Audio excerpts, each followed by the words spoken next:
علیکم ورحمۃ اللہ وبرکاتہ۔ نحمده ونصلی علی رسوله الکریم، اما بعد فاعوذ باللہ من الشیطان الرجیم، بسم اللہ الرحمن الرحیم۔ لقد كان لكم في رسول الله أسوة حسنة لمن كان يرجو الله واليوم الآخر وذكر الله كثيرا، صدق اللہ العظیم۔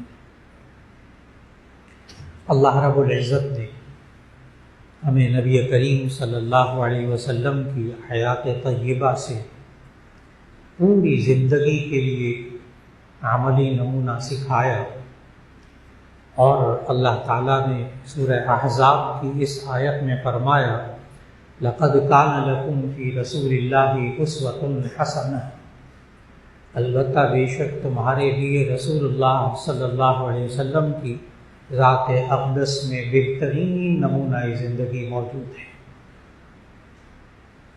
یہ نمونہ زندگی انسان کی پیدائش سے لے کر انسان کی زندگی کے آخری سانس تک ایک ایک مرحلے کے لیے رسول اللہ صلی اللہ علیہ وسلم کا اسوہ حسنہ یعنی زندگی کا بہترین نمونہ انسان کے لیے موجود ہے۔ آج وقت کی ضرورت ہے کہ انسان بچے کی پیدائش سے لے کر اور انسان کی زندگی کے آخر تک ایک ایک مرحلہ اس کے بارے میں سیرت طیبہ سے رہنمائی حاصل کر سکے۔ ہمارا اپنا وقت بچپن کا گزر چکا، لیکن آئندہ جو نسلیں دنیا میں آنے والی ہیں ان کی تربیت اللہ کے رسول صلی اللہ علیہ وسلم کی سیرت طیبہ کے مطابق اس طرح ہو جائے کہ ایک گھر میں بچہ یا بچی جوان ہو تو ماں باپ یہ کہہ سکیں کہ ہم نے پیدائش سے لے کر اور اب تک تمہاری تربیت ہم نے سیرت النبی صلی اللہ علیہ وسلم کے مطابق کی ہے، اور اس میں آپ کو کوئی مشکل محسوس نہیں ہوگا انشاءاللہ۔ ایک بھی بات ایسی نہیں ہے جو انسان کے لیے سیرت طیبہ پر چلنا اس کے لیے مشکل ہو۔ چنانچہ ہم انشاءاللہ آئندہ ملاقاتوں میں سیرت النبی صلی اللہ علیہ وسلم پیدائش سے لے کر زندگی کے آخری سانس تک قدم بقدم سیکھنے کی کوشش کریں گے ان جمعوں کے خطبات میں انشاءاللہ۔ اور نبی کریم صلی اللہ علیہ وسلم نے یہ جب بچہ اور بچی پیدا ہوں تو اس کے لیے پہلا حکم یہ عطا فرمایا کہ اس کے دائیں کان میں اذان دیں اور بائیں کان میں اقامت کہیں۔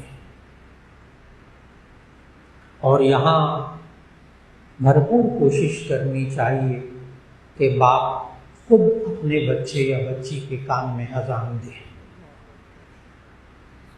اس لیے کہ بہت دفعہ ہوتا ہے کہ ہسپتالوں میں مختلف امور کے لیے جانا ہوتا ہے تو کوئی دیکھتا ہے شکل و صورت تو کہتا ہے کہ آپ اذان دے دیں، میرا بیٹا ہوا ہے، میری بیٹی ہوئی۔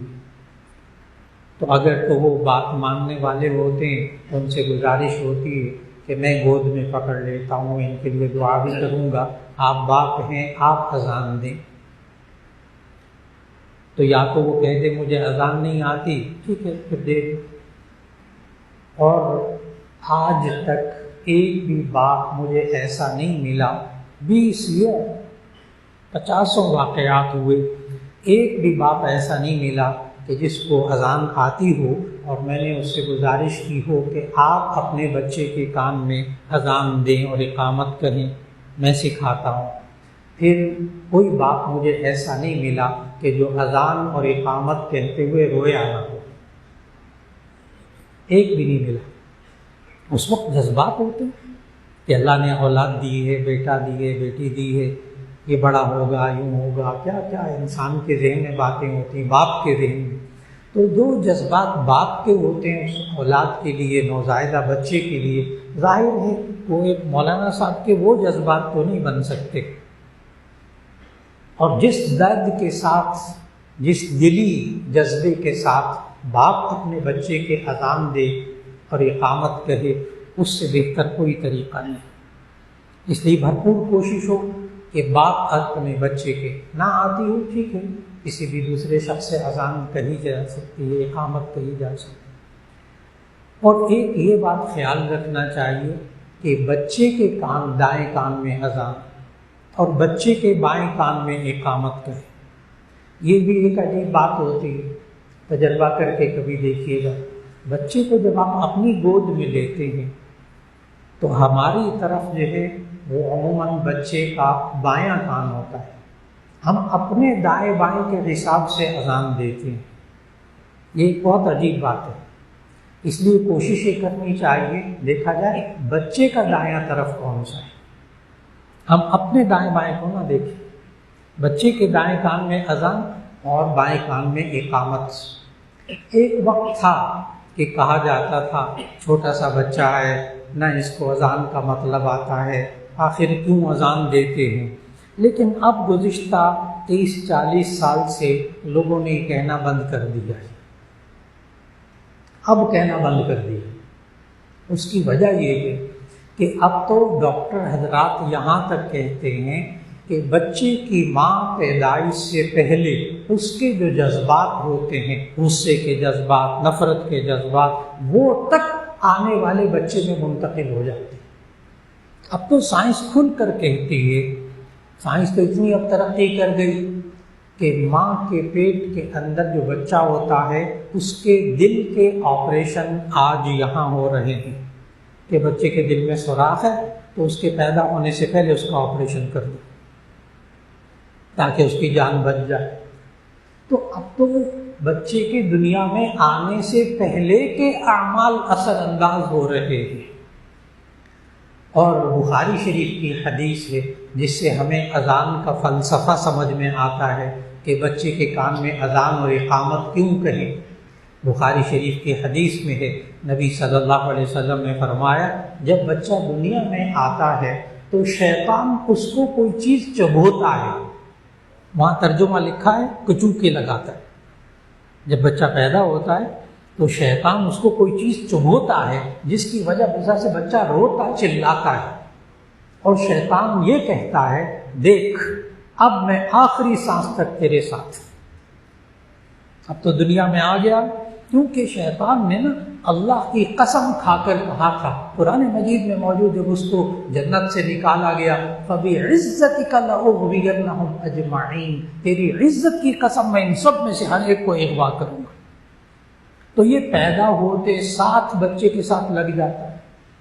نبی صلی اللہ علیہ وسلم نے بتایا کہ جب بچہ پیدا ہوتا ہے تو فوراً شیطان اس کو کوئی چیز چبھوتا ہے جس سے بچہ روتا چلاتا ہے۔ اب اس کے کان میں اذان دی جا رہی، اللہ کا نام ڈالا جا رہا، اب اس کے کان میں اقامت کہی جا رہی، اللہ کے رسول صلی اللہ علیہ وسلم کا نام ڈالا جا رہا، اشہد ان لا الہ الا اللہ، اشہد ان محمد رسول اللہ۔ اور عجیب بات ہے، جامع ترمذی کی حدیث ہے کہ نبی صلی اللہ علیہ وسلم نے فرمایا کہ رات کو جب سونے لگو تو برتن ڈھانپ کر سویا کرو اور دروازے بند کر کے سویا کرو، آگ بجھا کے سویا کرو۔ تو وہاں ایک روایت میں ہے کہ بسم اللہ پڑھ کے بند کیا کرو۔ پھر وہاں پر محدث نے اس حدیث کی تشریح میں لکھا، اس لیے کہ جب آپ دروازہ بند کرتے ہوئے اللہ کا نام لے لیں گے نا، اب شیطان داخل نہیں ہوگا، اب شیطانی اثرات آپ کی پینے کی چیزوں میں نہیں آئیں گے، آپ کے کھانے کی چیزوں میں نہیں آئیں گے۔ تو معلوم یہ ہوا کہ جب بچے کے کان میں اذان دی جائے تو اس وقت جب بچہ رو رہا ہے، پیدا ہوتے ساتھ ہی روتا ہے بچہ، یہ اس کی زندگی کی علامت ہے، لیکن اس وقت اللہ کا نام ڈال دیا جائے کان کے اندر تو اس کا اثر ہوگا کہ اللہ اس بچے کو شیطانی قوتوں سے محفوظ رکھے گا انشاءاللہ۔ پھر اس کے بعد جب بچہ 7 دن کا ہو جائے تو پھر نبی صلی اللہ علیہ وسلم نے فرمایا کہ 7ویں دن ایک تو اس کا عقیقہ کرو، نمبر 2 اس کے سر کے بال منڈواؤ، نمبر 3، اس کا اچھا سا نام رکھو۔ جب 7واں دن ہو جائے تو پھر یہ والے کام کیجیے۔ اس لیے بہت ان باتوں کو سنیے گا تاکہ جو بزرگ ہو گئے وہ اپنے پوتوں نواسوں نواسیوں کو بتائیں، ان کے لیے تربیت کریں۔ اگر ذہن میں موجود رہے گا تو بچوں کی تعلیم و تربیت ہو سکے گی۔ تو 7ویں دن بچے کا نام رکھیں، عقیقہ کریں، اس کے سر کے بال منڈائیں۔ اور نبی کریم صلی اللہ علیہ وسلم نے نام رکھنے کے لیے بھی ادب سکھائے اور عقیقے کے بھی ادب سکھائے۔ ایک تو یہ کہ 7ویں دن عقیقہ کرنا۔ اب حدیث میں یہ نہیں آتا کہ 7 دن بعد، حدیث میں ہے یوم السابع، 7واں دن۔ اب اس پر حضرت مولانا شرف علی صاحب تھانوی رحمۃ اللہ علیہ نے واضح الفاظ میں لکھا عقیقے کے بیان میں کہ 7 دن بعد کرنا سنت لازم نہیں ہے، تو فرض واجب نہیں ہے۔ آپ 10 دن بعد بھی کر سکتے ہیں، 11 دن بعد بھی کر سکتے ہیں، لیکن اگر آپ تاخیر ہو جائے کسی وجہ سے عقیقہ کرنے میں، بال منڈوانے میں، جیسے آج کل ہوتا ہے، آج کل بسا اوقات آپریشن ہوتا ہے تو ڈاکٹر حضرات کہتے ہیں ابھی 2-3 ہفتے لگیں گے، ابھی تھوڑا سا ٹھہر جائیں۔ کبھی یہ ہوتا ہے کوئی اور عارضہ ہوتا ہے کہ انسان 7ویں دن عقیقہ نہیں کر سکتا، تو حضرت مولانا شرف علی صاحب تھانوی رحمۃ اللہ علیہ نے فرمایا کہ اگر آپ 2 ہفتے بعد، 3 ہفتے بعد، مہینے کے بعد، 2 مہینے کے بعد، 6 مہینے کے بعد بھی عقیقہ کرنا چاہیں تو آپ 7ویں دن کا خیال کر لیں تو سنت پوری ہو جائے گی۔ اور یہ والا جو اب میں اگلا جملہ بتانے لگا ہوں، یہ خالص حضرت تھانوی رحمۃ اللہ علیہ نے لکھا کہ ہم 3 مہینے 4 مہینے کے بعد کیسے یاد رکھیں کہ 7واں دن کیسے ہوگا۔ تو مولانا شیخ علی تھانوی رحمۃ اللہ نے لکھا جس دن بچہ پیدا ہوا ہے اس سے 1 دن پہلے عقیقہ کر لیں، چاہے 6 مہینے بعد کریں، چاہے 8 مہینے بعد کریں، وہ 7واں دن ہوگا۔ بڑی عجیب ٹیکنیک ہے، آپ حساب کر کے دیکھ لیجئے، جس دن بچہ پیدا ہوا ہے اس سے 1 دن پہلے عقیقہ کر لیں، وہ 7واں دن ہوگا۔ اگر ہفتے کو بچہ پیدا ہوا تو آپ 6 مہینے بعد، سال بعد عقیقہ کریں، لیکن آپ جمعے کو عقیقہ کر لیں 1 دن پہلے، وہ 7واں دن ہوگا۔ بڑا شاندار طریقہ بتایا سنت پر عمل کرنے کا۔ تو ایک تو یہ کہ 7ویں دن کا خیال کر لیا جائے، چاہے 2 ہفتے بعد ہو، چاہے 3 ہفتے بعد ہو۔ اور اگر بالفرض کوئی صاحب یہ کہیں کہ جی مجھے صرف اتوار کو چھٹی ہوتی ہے اور میں کسی دن عقیقہ نہیں کر سکتا، تو اسی صورت میں کوئی حرج کی بات نہیں، عقیقہ کرنا الگ سنت ہے، سنت غیر مؤکدہ، یعنی عقیقہ کر لیں تو ثواب، نہ کریں تو کوئی گناہ نہیں۔ 7ویں دن کر لیں تو ثواب، نہ کریں تو کوئی گناہ نہیں۔ اس کے لیے بڑی واضح بات یہ ہے، سنت غیر مؤکدہ، اس لیے اس کو فرض واجب کی طرح ذہن پہ دباؤ نہ رکھا جائے۔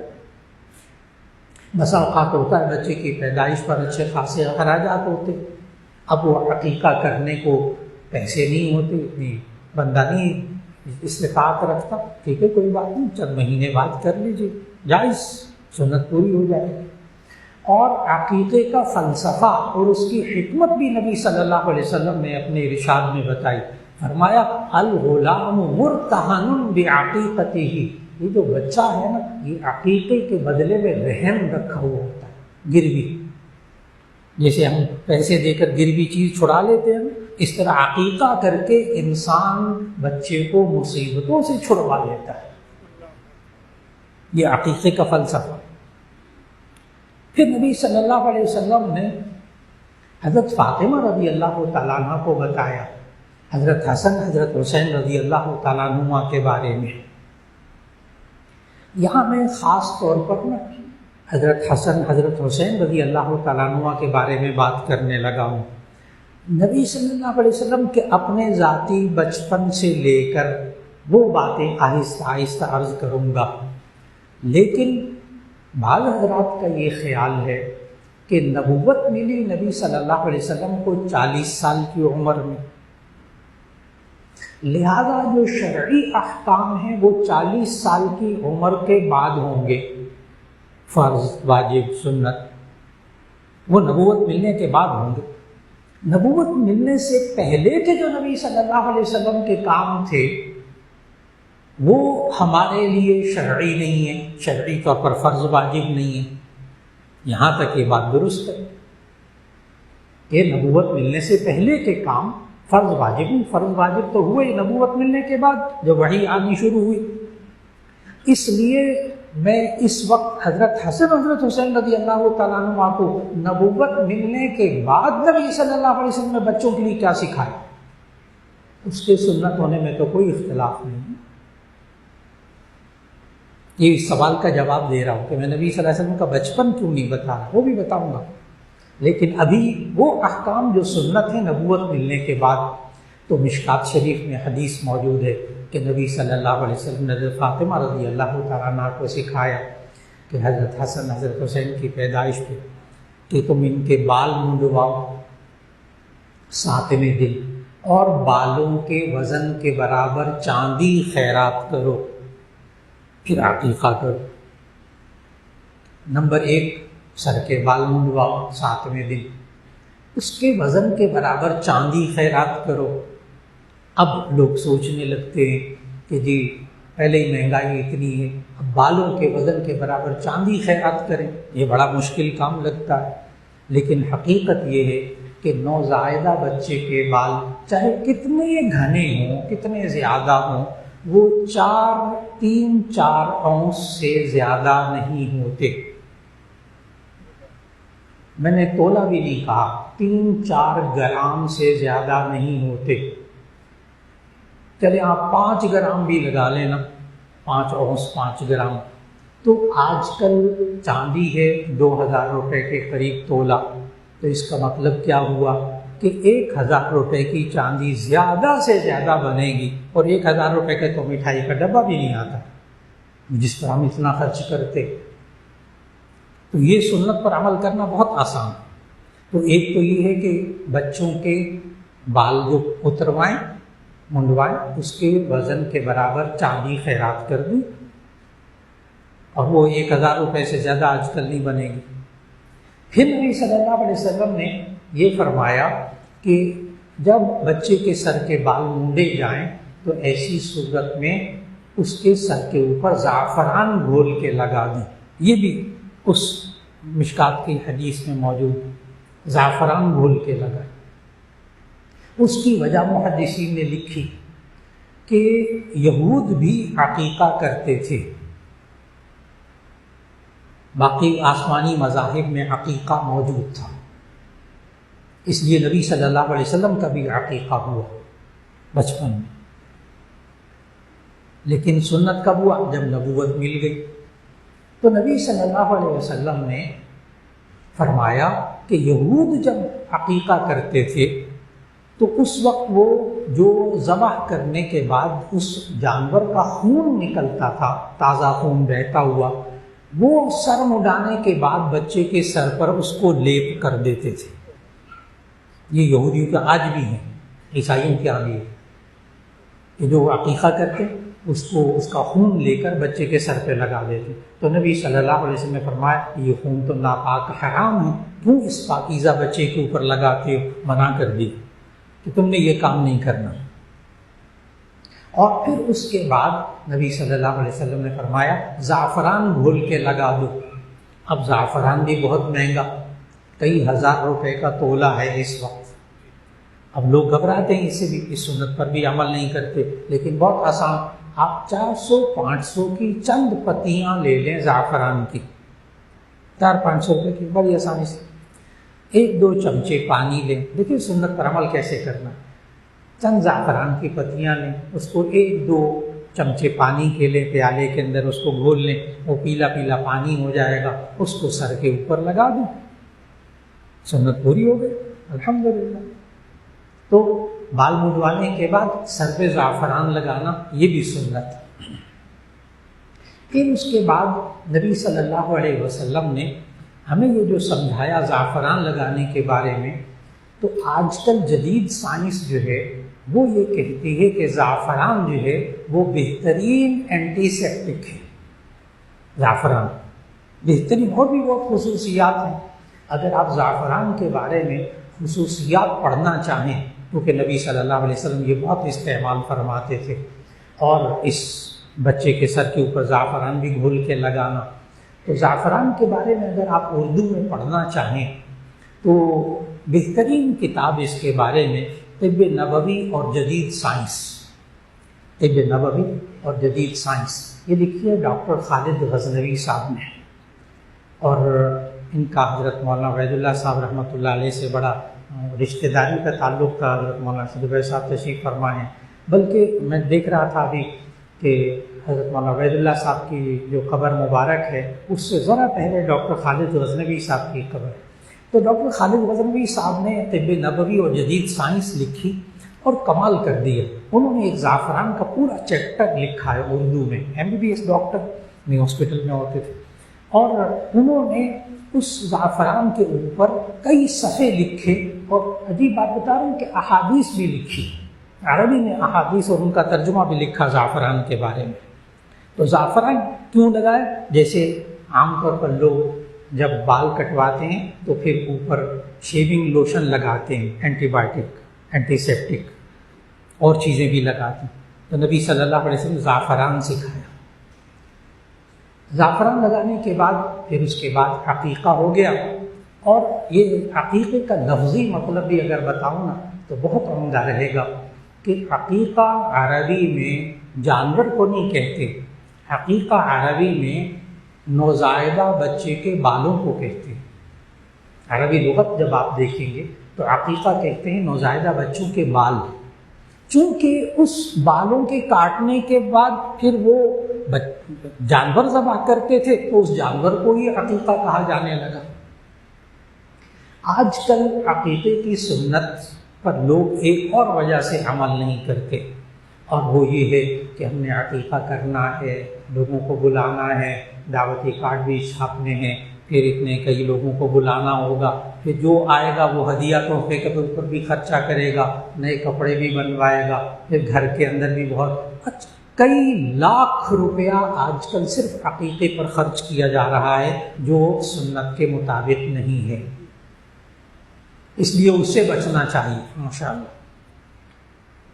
الحمدللہ، حضرت تشریف لے آئیے، اہلاً وسہلاً، مرحبا،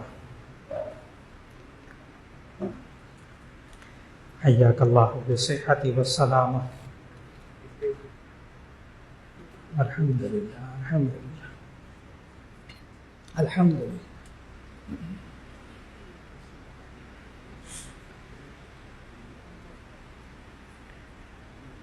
تو عرض کر رہا تھا کہ نبی صلی اللہ علیہ وسلم نے جو عقیقہ کرنے کو کہا تو یہ عقیقے کا لفظی مطلب نوزائیدہ بچے کے بال، چونکہ اس وقت وہ جانور ذبح کیا جاتا تھا اس لیے اس کو عقیقہ کہا جانے لگا۔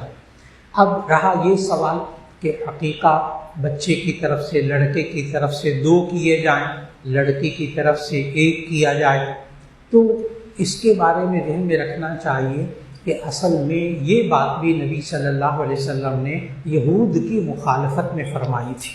حدیث میں آتا ہے کہ جب نبی صلی اللہ علیہ وسلم مدینہ طیبہ تشریف لائے تو وہاں یہودی لڑکے کی پیدائش پہ، بیٹا ہوتا تو تب تو 1 جانور عقیقہ ذبح کرتے، اور جب بیٹی ہوتی تو ایسی صورت میں عقیقہ نہیں کرتے تھے۔ عقیقہ کیا، وہ تو خوشی بھی نہیں مناتے تھے۔ عربوں میں تو یہاں تک تھا کہ بچی پیدا ہوتی تھی تو کبھی کبھی اس کو زندہ چھوڑا جاتا تھا، ورنہ بچی کی پیدائش کے فوراً بعد اس کو گڑھا کھود کے اس میں زندہ دفن کر دیا جاتا تھا۔ اللہ تعالیٰ نے قرآن مجید میں سورۃ التکویر کے اندر یہ سوال کیا کہ قیامت کے دن یہ سوال ہوگا، وَإِذَا الْمَوْءُودَةُ سُئِلَتْ بِأَيِّ ذَنبٍ قُتِلَتْ، اس وقت زندہ درگور، زندہ قبر میں گاڑی جانے والی بچیوں سے پوچھا جائے گا تمہیں کس گناہ میں قتل کیا گیا۔ اتنا برا سمجھتے تھے اس معاشرے کے اندر بچیوں کی پیدائش کو، اس لیے عقیقہ کرتے ہی نہیں تھے۔ اب نبی صلی اللہ علیہ وسلم نے فرمایا کہ جب بیٹی ہو تو تم 1 جانور ذبح کرو، بیٹا ہو تو تم جو 2 جانور ذبح کرو عقیقے میں، یہ بھی سنت غیر مؤکدہ۔ اگر آپ بیٹے کی طرف سے بھی 1 جانور ذبح کریں گے تو بھی ٹھیک، اور عقیقے کے جانور کے گوشت کو بالکل قربانی کی طرح چاہے آپ پکا کر کھلائیں، چاہے کچا تقسیم کر دیں۔ اب ایک جانور لیں، اس کے گوشت کو تقسیم کر دیں، اس کو امیر بھی کھا سکتے ہیں، غریب بھی کھا سکتے ہیں، آپ بھی خود بھی کھا سکتے ہیں، اور کچا تقسیم کر دیا جائے، گھر میں کوئی بھی مشکل پیش نہیں آتی، سنت پر عمل کرنا بہت آسان ہے۔ تو عقیقے کی سنت کو اپنے بچوں کی طرف سے ضرور کیجیے، اور جب بیٹی پیدا ہو تو اس وقت بھی عقیقہ کیجیے۔ یہ آج پھر ہمارے معاشرے کے اندر یہ بات آ گئی ہے، سوائے ان گھروں کے جن میں دینداری موجود ہے، وہ بچیوں کی پیدائش پہ بھی خوشی مناتے ہیں، اور ہمارے معاشرے کے نوجوان اب بزرگوں کا یہ فرض ہے کہ اپنی نوجوان نسل کو سمجھائیں، نوجوان شادی شدہ جوڑوں کو سمجھائیں، گھر میں گھر والوں کا ذہن بنائیں کہ بچی کی پیدائش پر بھی عقیقہ کرنا ہے، بچی کی پیدائش پر بھی خوشی منانی ہے۔ یہاں ہمارے معاشرے کے اندر اب یہ حال ہو گیا ہے، پہلی بچی ہوتی ہے تو کہتے ہیں بہت مبارک ہو، بڑی اللہ کی رحمت ہے، دوسری خوشی ہوتی ہے تو دلاسا دیتے ہیں کوئی بات نہیں، لڑکا بھی پیدا ہوگا، اور تیسری بیٹی پر ہمارے معاشرے میں طلاقیں ہوتی ہیں کہ یہ عورت تو بچیاں ہی پیدا کر رہی ہے، بیٹا پیدا ہی نہیں کر رہی۔ حالانکہ سائنس کہتی ہے کہ اس میں قصور مرد کا ہوتا ہے، عورت کا نہیں ہوتا۔ اور آج ہمارے نوجوان معاشرے کے اندر ذہنی صورت کیا ہے لڑکیوں کی پیدائش پر؟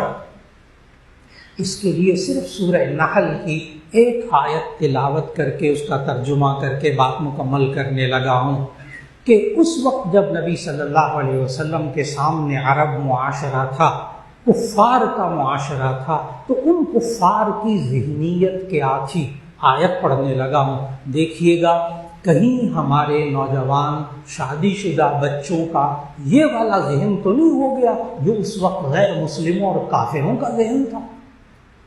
میں آیت پڑھ کر صرف ترجمہ کروں گا، آپ کو اندازہ ہو جائے گا۔ وَإِذَا بُشِّرَ أَحَدُهُم بِالْأُنثَىٰ ظَلَّ وَجْهُهُ مُسْوَدًّا وَهُوَ كَظِيمٌ يَتَوَارَىٰ مِنَ الْقَوْمِ مِنْ سُوءِ مَا بُشِّرَ بِهِ أَيُمْسِكُهُ عَلَىٰ هُونٍ أَمْ يَدُسُّهُ فِي التُّرَابِ أَلَا سَاءَ مَا يَحْكُمُونَ۔ ترجمہ عرض کرنے لگا ہوں، سوچیے گا ہمارے نوجوان بچے بچیوں کا ذہن کیا ہو گیا۔ نوجوان دلہا کا پہلے بچے کی دفعہ کیا ذہن ہوتا ہے، دوسرے کی دفعہ کیا ذہن ہوتا ہے۔ اذا بشر احدهم بالانثى، جب ان کو بیٹی ہونے کی خوشخبری دی جاتی ہے۔ اذا بشر احدهم بالانثى، جب ان کو بیٹی ہونے کی خوشخبری دی جاتی ہے، ظل وجهه مسودا، تو ان کا چہرہ سیاہ ہو جاتا ہے غصے سے، وهو كظيم، غصے میں آ جاتا ہے، بیٹی کیوں ہوئی؟ ساس بھی ناراض جو خود لڑکی ہے، وہ کہتی بیٹی کیوں ہوئی؟ اس لڑکی کی سے نفرت جس کے ہاں بیٹی ہوئی ہے۔ قرآن اذا بشر احدهم بالانثى ظل وجهه مسودا وهو كظيم، جب اس کو بیٹی ہونے کی خوشخبری دی جاتی ہے تو اس کا چہرہ سیاہ ہو جاتا ہے، یہ غصے والا، وهو كظيم، وہ غصے والا ہو جاتا ہے۔ یتوارا، سوچیے گا ذرا، یتوارا من القوم من سوء ما بشر به، وہ لوگوں سے، قوم سے چھپتا پھرتا ہے اس خوشخبری کی وجہ سے جو اسے دی گئی ہے تیرے یہاں بیٹی ہوئی۔ یہ نوجوان ساتھیوں کو نہیں بتاتا کہ میرے گھر میں بیٹی ہوئی، مٹھائی نہیں بانٹتے بیٹی ہونے کو، بیوی سے بولنا بند کر دیتے بیٹی ہوئی۔ یتوارا من القوم من سوء ما بشر به، لوگوں سے اپنے آپ کو چھپاتا پھرتا ہے اس وجہ سے جو اس کو خبر دی گئی ہے۔ یتوارا من القوم من سوء ما بشر به، آگے ایمسکہ علی ہون، یا تو اس ذلت کی وجہ سے روکے رکھے اس کو، ام یدسہ فی التراب، یا اس کو مٹی تلے دبا دے۔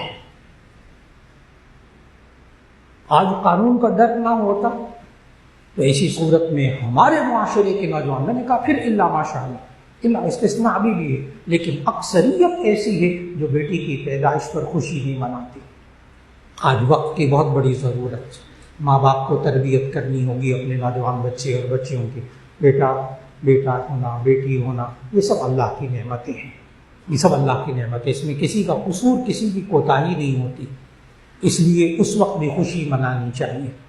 اللہ رب العزت ہم سب کو جب اولاد دے، جتنے بھی اولاد ہیں اللہ سب کو اولاد دے، اور جب اولاد دے، بیٹا ہو یا بیٹی ہو، اس پر خوشی منائے، اس کا عقیقہ کریں سنت کے مطابق، اس کو اذان بھی دیں، اقامت بھی کہیں کان میں، اور پھر اس کے بعد بھرپور کوشش ہو کہ نیت کر لیں انشاءاللہ ہم اپنے اس بیٹے اور بیٹی کی جوان ہونے تک، شادی ہونے تک انشاءاللہ سنت کے مطابق تربیت کریں گے۔ اللہ تعالیٰ دعا فرمائیں۔ الحمدللہ رب العالمین، اللہم صلی علی سیدنا ومولانا محمد وعلی آل سیدنا ومولانا محمد وبارک وسلم۔ ربنا آتنا فی الدنیا حسنۃ وفی الآخرۃ حسنۃ وقنا عذاب النار۔ یا اللہ ہمارے گناہوں کو معاف فرما، ہماری لغزشوں کو معاف فرما۔ یا اللہ اولاد تیری بڑی نعمت ہے، یا اللہ ہم سے تربیت کرنے میں جو کوتاہیاں ہو جائیں یا اللہ تو اسے معاف فرما دے۔ یا اللہ جن کو تو اولاد دے ان کو آنکھوں کی ٹھنڈک بنا دے، فرما بردار بنا دے، ان کی سنت کے مطابق تربیت کرنے کی توفیق عطا فرما۔ یا اللہ جو بیمار ہیں سب کو شفا عطا فرما، خصوصاً حضرت مولانا فضل الرحیم صاحب دامت برکاتہم، اللہ ان کو شفا عطا فرمائے، صحت عافیت کے ساتھ ہمارے سروں پہ سلامت رکھے۔ اور یا اللہ ہمارے جتنے عزیز و اقارب اس دنیا سے رخصت ہو گئے، یا اللہ سب کی مغفرت فرما۔ اور یا اللہ خاص طور پر یہ سیلاب زدگان، یا اللہ سیلاب سے اتنے متاثرین ہیں، لاکھوں بے گھر ہو گئے اور لاکھوں بیچارے اس وقت بڑی قسم کرسی کی حالت میں ہیں۔ یا اللہ ہم سب کو ان کی مدد کرنے کی توفیق عطا فرما، ان کے ساتھ تعاون کی توفیق عطا فرما، ان کے لیے دعا کرنے کی توفیق عطا فرما۔ یا اللہ سب کو ہر طرح کی آفت سے، اچانک آنے والی آفت سے بھی حفاظت فرما لے۔ یا اللہ جو کاروباری حضرات ہیں ان کے رزق میں برکت نصیب فرما۔ یا اللہ جو بے روزگار ہیں ان کو نیک روزگار عطا فرما۔ یا اللہ جتنے حاضرین موجود ہیں دلوں میں دعائیں ہیں، یا اللہ قبولیت دعا کا وقت ہے، اے اللہ سب کی دعاؤں کو قبول فرما۔ وصلی اللہ تعالی علی خیر خلقہ محمد وآلہ واصحابہ اجمعین برحمتک یا ارحم الراحمین۔